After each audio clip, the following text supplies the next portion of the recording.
Hi, and welcome back to another Tech Talk. In this talk, you'll be equipped with practical tools and helpful insights to help you succeed in your Greek language journey. Now let's get started. Hey, good morning, everybody, and welcome to our Tech Talk today. My name is Michael Burer. I'm Dean of Faculty here at Dallas Seminary, but also a faculty member in the New Testament department. And the goal today is to do some cool things on your computer to get you set up for Greek for this semester. I've been at the seminary for quite a while. I started my THM in 1993, graduated in 98, and then I started my PhD right away, graduated in 2004, and then I've been teaching here ever since. And along the way, I've learned a fair bit about how to work with our computers and get them going in Greek. And so my goal today is to give you just a few things that will help you, whether you're a first-year student or whether you are a second-year student. Get a couple of things set up so that your computer is ready and you can maximize the time that you'll have in the Greek classes. What I would like to do, though, is to let you know that there are ways to get help even beyond today. So keep in mind, the IT help desk is available to you if you have some problems or you need some help on getting things set up. They're available to you. You can also contact me after today if you'd like. I love helping students get things up and running, but don't be afraid to help each other. We've got some folks, I'm sure, in the room that are a little bit more tech savvy and some that might be a little bit less. And this is a great way that we can encourage one another as a community to be up and running with a lot of the things that we're going to do. So what I want to do today is really threefold. I want to first show you how to type on your computer in Greek. That's one of the first things you need to do. This is important both for first-year students, but also for second-year students, because first-year students will oftentimes interact through quizzes and things of that nature, and it also just gives you some additional familiarity. But second-year students are going to have to start writing papers where you have to make sure your Greek looks good and is quite accurate. So this is a great step for you to take. And so what I want to do is to walk through how to set up Unicode Greek on a Mac and then on a PC. It involves 2 or 3 different steps. The way I like to separate it is, in my mind, first you tell the operating system what you need to do, and then you learn how to type, and we're going to do those in that order. So let me first go to the Mac side and show you how to set that up. The first thing that you have to do is go to your system settings. I'm using a program to start it. You could go to your system settings any number of ways, but the system settings enable you to change the way the operating system functions, and we want to go to the keyboard settings. So I'm going to search for keyboard, and at the very top you'll see that one option on the left-hand pane for keyboard. Now, when I click on that, what you'll notice is that the right side then opens up with all of these different options that I can change. What we want to do is to take a look at the section for text input. We're sort of in the middle of that window. And what we want to do is to edit our input sources. So we're going to go to this button right here that allows us to edit. Now, when I click on that, notice what comes up. I have a little pane on the left and then some information and settings on the right. Take a look at what's listed here. These are the languages that I have currently set up on my computer. Now, yes, you're probably saying, why don't you have Greek set up? I disabled it for the purposes of this illustration. So let's figure out if we wanted to add Greek, how would we do that? Well, what we need to do is to add the language. So I'll click there, and then I want to search for Greek. And you'll see now that the option is there on the left to add the Greek language. But take a very close look at what's on the right. As you can imagine, languages have different keyboards that they can use to input, and Greek has the Greek keyboard, which is for modern Greek, and then it also has Greek polytonic, which is what we want to use. So the mistake that's oftentimes made at this point is that students will just add the first Greek keyboard that they see, but you actually want to add the one that says Greek polytonic. That enables you to type the extra characters, the breathing marks, the accents that we are going to need. So I will add that, and then I now have this available as a setting that I can now use on my computer. Now, let's make one more change and make sure that this is done, and this will be important for later. If you go back to this particular section, one of the things that you want to make sure that you have clicked, let's say I've kind of lost it, is, oh, you know what? I'm making a mistake. So we'll just move on. What you'll notice is up here in my text bar, I have a little tiny key or a little tiny button that allows me to change my languages. That's the key thing that you need to have set up. And when you click on that, what that does is it gives you the different languages that you have on your system so that you can then toggle between them. Okay, so we've now got our Mac set up for working with Greek Unicode. Let me actually show you how it's going to be work in reality. So I've got my Word document, and if I am typing along in English, I can do so very easily. I just use the keyboard as usual, no problems. But if I want to type in Greek, I need to switch to that Greek input. So what I'm going to do is go back to whoops, I lost it, I think because something's kind of going crazy up there. There it is. And what I'm going to do is change to the language that I want to input. So I'm going to pick Greek, and now my keyboard has switched over to Greek.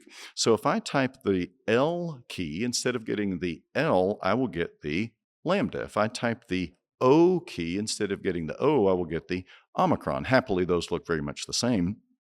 But if I type the G key, what I will get is the gamma, and that's how you end up typing in Greek. We have to make the changes so that we can type in the language that we want and make it work appropriately. So what you need to do is to first get the OS set up, and then you need to practice it, and then that will get you up and running. Now, you might say one other thing. How do I know what keys go with what characters?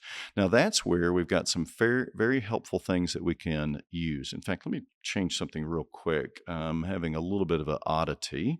Let me see if there's a program that I can change and go back to. What you'll notice is under this little language button, it says Show Keyboard Viewer. That is really, really helpful because what that will do is put a software keyboard on the screen in front of me that enables me then to know what key does what. When it's in English, it will show me my English keys, but when I go over to Greek, it will then change to the Greek keys, and then I can know exactly what I need to type in order to make it work. Now, you can also do this through a handout called a polytonic keyboard map. I've got one that I can send to you. If your professor has one he would like for you to have, you can get that from him or her. But the long and the short is it's really a pretty simple affair. Once you get it set up, you just have to practice it by learning where the keys are, and then you can make the changes that you need. Now, one last thing that you need to know. When you type in Greek, you have to type things like the breathing marks and the iota subscripts, and it's not immediately transparent how to do that. Well, the way that we do that is by typing the special character first and then the letter. So let's imagine that we wanted to type the word agape. So if I switch over to Greek and I type the letters alpha, gamma, alpha, p, eta. It looks nice enough, but you'll notice that it doesn't have the breathing mark, and that's something that's very important. So if I want to type this with a breathing mark, I need to type the special character first and then the letter. So for example, I would type the apostrophe, which tells the Greek keyboard I want to put in the smooth breathing mark. And then I would type the A for alpha, and then it goes into the Unicode table and it picks the right character and it puts it together. So I could then type the rest of the word, and then I would put the accent in the same way if I needed to do so. The acute accent is over the semicolon, so I type the semicolon and then the eta, and then it goes into the Unicode table and finds the composed character and puts it on the page. So pretty straightforward process. Once you have done it, I would encourage you to take about 30 minutes to practice and you'll be in great shape. All right, now let's talk about how we would do this on Windows. I'm running a window that has Windows, and it's a pretty similar process to get this set up. What I will do is go to this Start button, and then I'm going to look for Languages, and then I go to my Language Settings. Now, you'll notice here, you can see that I have English installed, but I need to go through the process of installing Greek. So I'm going to add a language, and I have now the different options for languages I can install. So I'm now going to go to Greek, and you'll notice here that there's two options. There is Greek broadly understood, and then one that's associated with the island of Cyprus. We want to pick the first one, and then we'll go to the next screen, and all we need to do is to install the basic pieces of the software. We don't need the language pack. We don't need the text to speech. We don't need the handwriting. And that will then go through the process of installing it. Now, once it's installed, I need to pick the right keyboard. So I'm going to go to these option buttons here, and then I'm going to go to the language options. And then I will go down to the bottom, and you'll notice that I need to add a keyboard. Now, it automatically added one, but this is kind of the trap that we fell into in the Mac OS. If we don't add the polytonic keyboard, we're going to make mistakes. So I'm going to add a keyboard, and I'm going to specifically look for the one that is Greek polytonic. That's the keyboard I need to add. Once that keyboard is added, I can then, for clarity, remove the old one, and now I'm ready to go. And the process for typing in Windows is going to be exactly the same. I'll open up my Word document, I will change my keyboard, I will then type the characters I need, and then I can use the electronic keyboard as needed or the polytonic keyboard map to know exactly what keys go where. We won't take time to go much further than that, but think again about it as a two-part process. You first have to tell your operating system what to do, and then you have to figure out how to use it. Telling the operating system what to do is really a matter of knowing the exact places to turn it on, and then practicing with it is what I would suggest. My suggestion is that you take about 30 minutes once you get it set up, try typing out John chapter 1, verse 1, or pick maybe your favorite verse and type it out. Once you go through that process, you will know how to type in Greek, and you'll be in great shape for moving forward through the rest of your classes. Now, again, that being said, it does present its challenges. If you run into a roadblock, don't hesitate to let me know, or you can go to IT Help Desk to get some help. All right, the next thing that I want to do is to talk to you a little bit about Logos and some things that you can do in Logos to get set up and running for Greek. Now, this might be a little bit more appropriate for a second-year student. You're probably at the point in NT 5103 where you're wanting to use Logos a little bit more and don't quite know how to maximize it. Maybe during first year you got to where you were reading your Greek text really well in Logos, but maybe you would like to take a couple of extra steps. What I want to show you today are those extra steps you can take that'll give you just a little bit more understanding of what's going on in Greek by using Logos to help you. And there's basically 4 things that I want to show you how to do. I want to show you how to prioritize BDAG as a lexicon. I want to show you how to set up your settings so that when you double click, it opens that lexicon. Then I want to show you how you can maximize the triple click. Yes, we have a single, a double, and a triple click that we can use. And then I want to talk to you briefly about visual filters. So let's take these in order. The first thing that we want to do is prioritize BDAG and make sure that it is the first lexicon that we have listed. Now, let me talk to you about what Logos is doing. Logos knows that it has multiple different kinds of dictionaries, multiple different kinds of Bibles in it. What you have to do is tell it which one you prefer. We go through this process, for example, when we set up a preferred Bible. It lets Logos know that whenever you click on a Bible reference, you want to open up the Net Bible or the ESV. Well, when we tell Logos to look up a word in a lexicon, we need to let it know which lexicon we want to use, and that's called prioritizing that. That's Logos's terminology. So to do this, we need to open up our library. So I'm going to open up my library. Let me kind of make it a little bit broader so that we can see it better. And I want to go over to this button over here that looks like a little eye in a circle. And I'm going to click that. And that opens up a nice little pane on the side. Now I want to go to this triple options button and click Prioritize Books. So open up the pane and then choose to prioritize your books. Now, what this is simply a list of books that I am telling Logos I want to prefer. You'll see, for example, that the very first book I have is the NIV. That means I'm telling Logos my preferred Bible translation at this moment is NIV. I could change that. For example, you can see the ESV is the second. If I simply drag it to where it is now on top, I've now told Logos that I want to prioritize the ESV. So basically what we need to do is to make sure that the BDAG lexicon, which all of us have in our student package, is in this list, and it is the topmost lexicon that you have listed. You'll notice that it doesn't have to be first. I've got Bible translations, I have other books in here, but what we need to do is to make sure that BDAG is the first of any lexicon that we've got. So here's how we do that. What we need to do is to find that lexicon in our library. So for example, we could search for Bauer, B-A-U-E-R, Greek lexicon, and that's enough of the title to pull that up. And you'll see it now here. It happens to be the third in my list. Yours might be a slightly different place or location, but basically we need to find it in the library. And then I can very simply click and drag to put it over into this list. And the goal will be to put it so that it is at the top of any other lexicon. To make sure that you're going to do that, you could just put it at the top of the list. There is something to know about how it's working. Basically, what it will do at this point is look for any of your lexicons and then pick the one that is at the top of the list. So just to be safe, you could put it at the very top. That doesn't mean it's going to become your preferred Bible translation or anything like that. It just means that it is now the topmost lexicon in your list. So practically, what does this mean? This means that anytime I click on a Greek word or open up a Greek lexicon, BDAG will be preferred, and that's ideal. We want to train you to use BDAG. It's one of the best tools in our toolbox. So every time now that it needs to call up a lexicon, I can click on a word and it will pull up BDAG for that particular lexicon.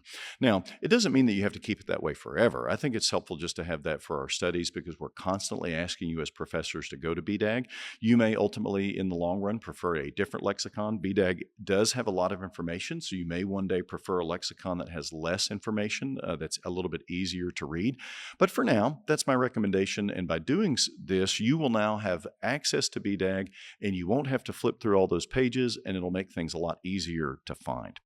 Now, the next thing that I want to do is to talk through how we can use our double and our triple click. And this requires that we open our settings. So if you go to Logos and you go to under Logos and you go to Preferences, that will open up the settings. Now, I can't remember exactly how to do this in Windows, but it's a very similar process. You're going to go to the program settings or something like that, and you're presented with a pretty long list of all the different settings you can change. What we want to do is to go down to the section that covers text display. Now, that seems a little counterintuitive, but that's where Logos has decided to put these settings. And what we want to do is to look for double click and triple click, and you'll see them right here. Now, what I can do here is to make sure that the double click does what I want it to do, and then the triple click does what I want it to do. So if you go to the double click action, you can pick the setting right here. You'll see the different options that I've got. You want to choose look up. Now, it may be that that's your default or that you've already set this in the past. What this means is when you double click on a word, it will look that language up in your preferred lexicon. And you can see immediately how this helps us with Greek. If I am in the Greek text and I double click on a word, because I've prioritized BDAG, it will now look it up in the BDAG lexicon. So this double click action just makes sure that the settings are properly done so that you'll have an easy time accessing BDAG. Now, the triple click is where it gets kind of interesting. As we get further along in our program, we're going to ask you not only to think about how a word is used in this one verse, but we're going to ask you to start thinking about how this word might be used elsewhere so that you can see the range of meaning. And very often that can be done through a search of that word through the entirety of the New Testament. Now, we could do that in a very technical way by going here and setting up some sort of search window and putting in the right features and whatnot. Let's use a little bit of a simpler method. Let's use this triple click method. You'll notice in the option for triple click, which is right underneath the option for double click, you can pick the same things that you used before. I'm going to pick search. What does that mean? That means that when I triple click on a word, it will immediately search for that word throughout the book that I am in. And that's a very easy way to do what we might call a concordance search or a whole Bible search for that particular word. So take a look here at this particular passage. This is 1 Corinthians 10, verse 2. And here we have the name of Moses. Let's say I'm reading along and I want to find every place that Moses is mentioned within the New Testament.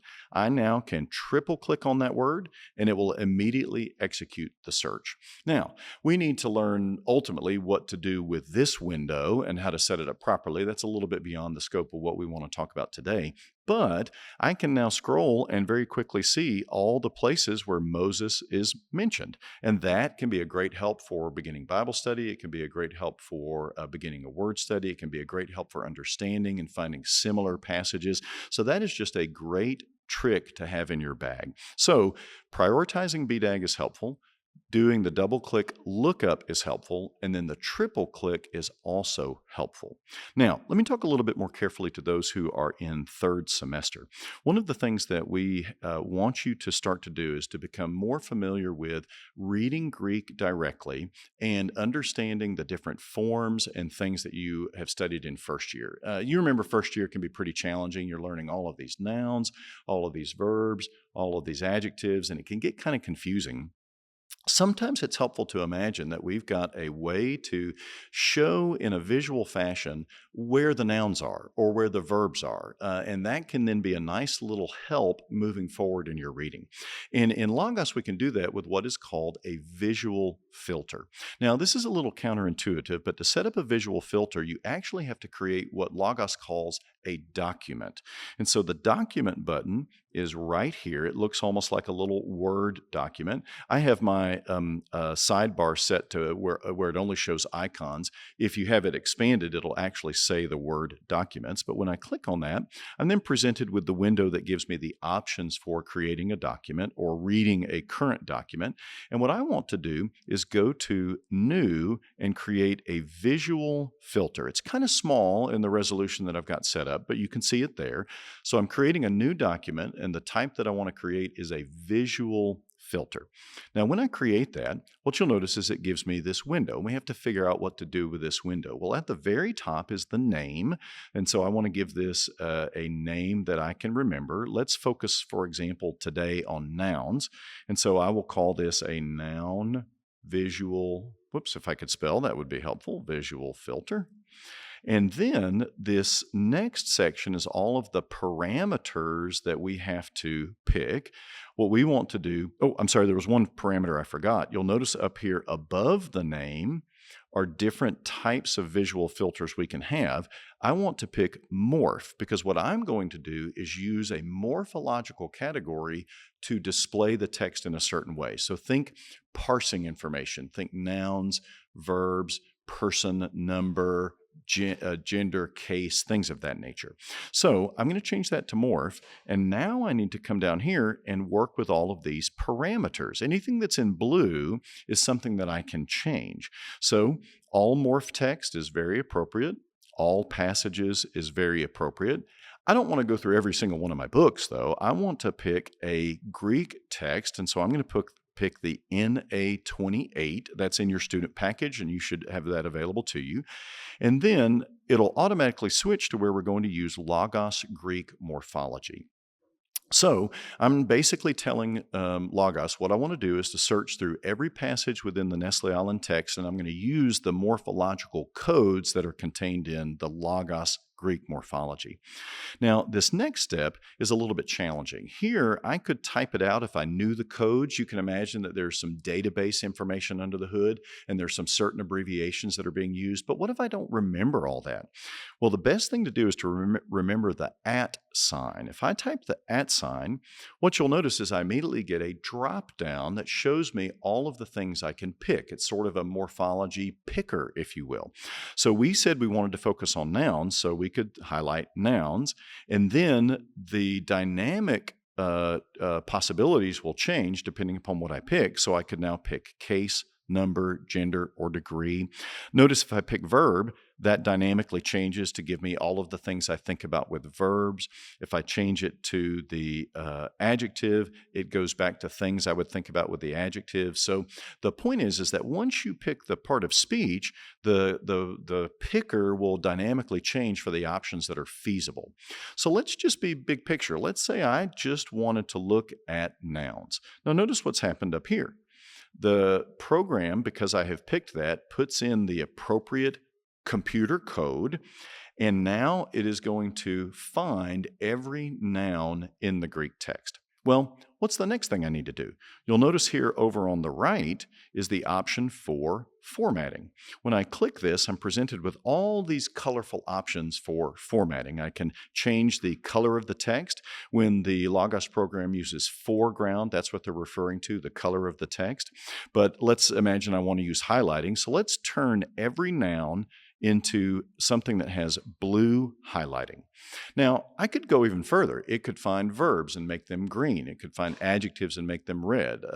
We could play with it even further, and we could find aorist verbs and make them brown, and future tense verbs and make them purple. You can kind of imagine the possibilities, but just to keep it simple, let's say we just want to focus on nouns, and now I'm going to turn on this visual filter and make it work. All right, so let's now go back over to our Greek text and see what we see. You'll notice that, nothing's worked here. I don't see any colors. Clearly there's nouns here. Well, Logos knows that you may or may not want to have any one visual filter turned on at any one time. So what I need to do is to go to the formatting of the text and go down to reformat. Oh, I'm sorry, they've changed some things, so I'm now looking in the wrong place. I think it's in the view. Highlighting, formatting, emphasize.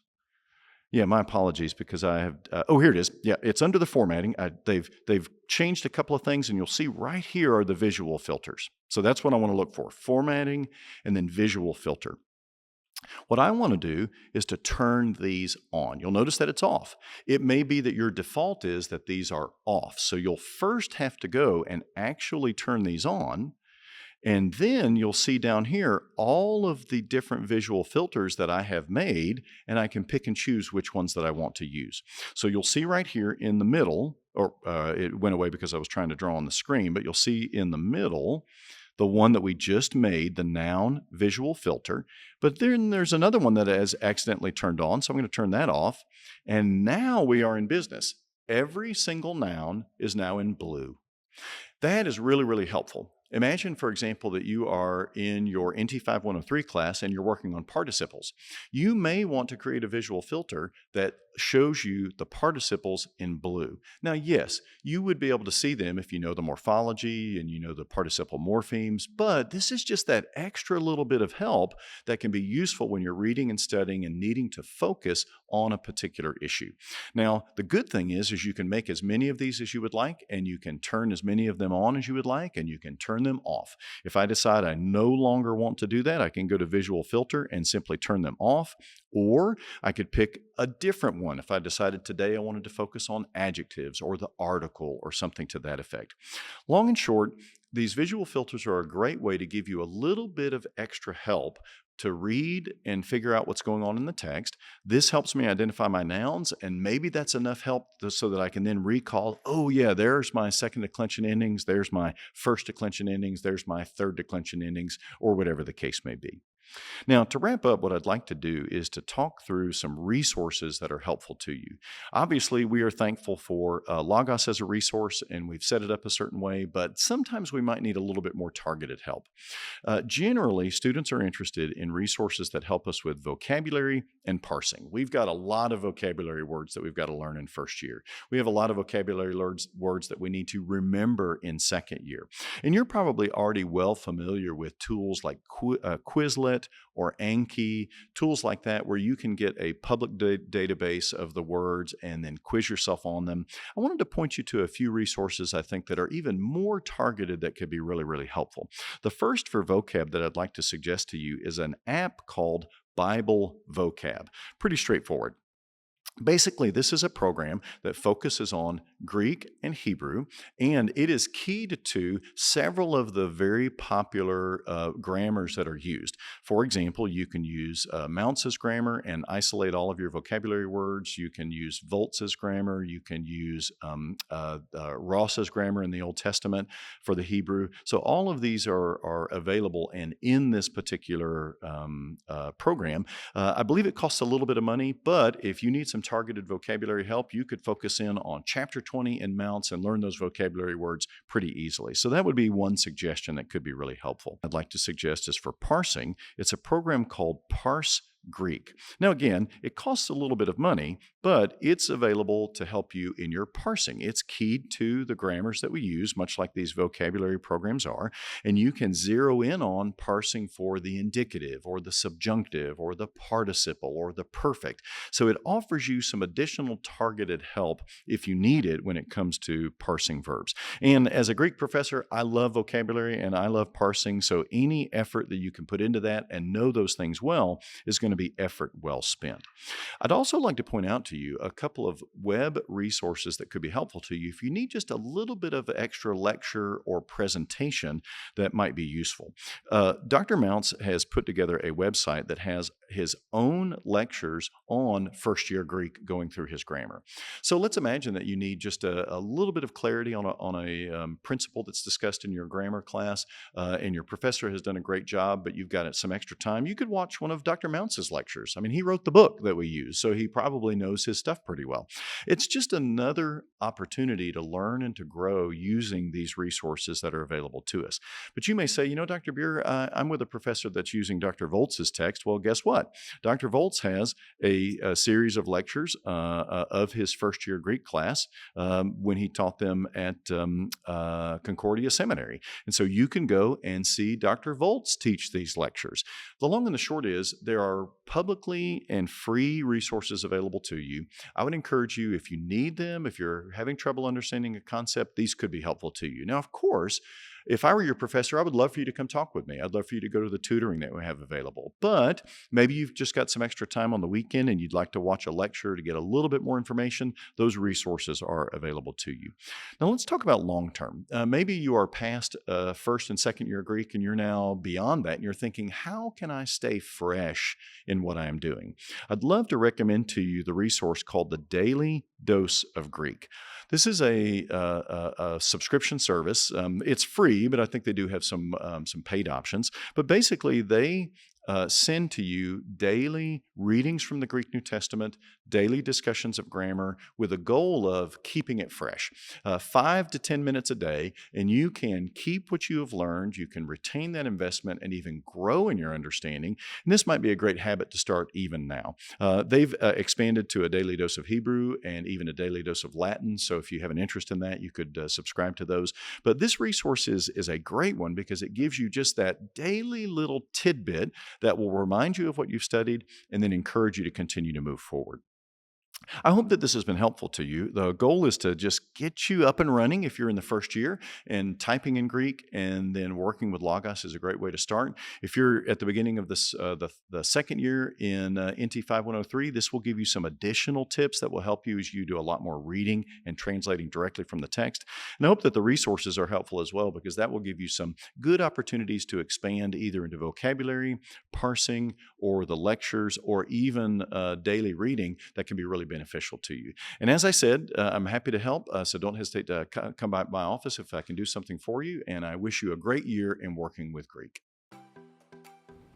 We hope this information was helpful. Thank you so much for joining us, and we'll see you at the next Tech Talk.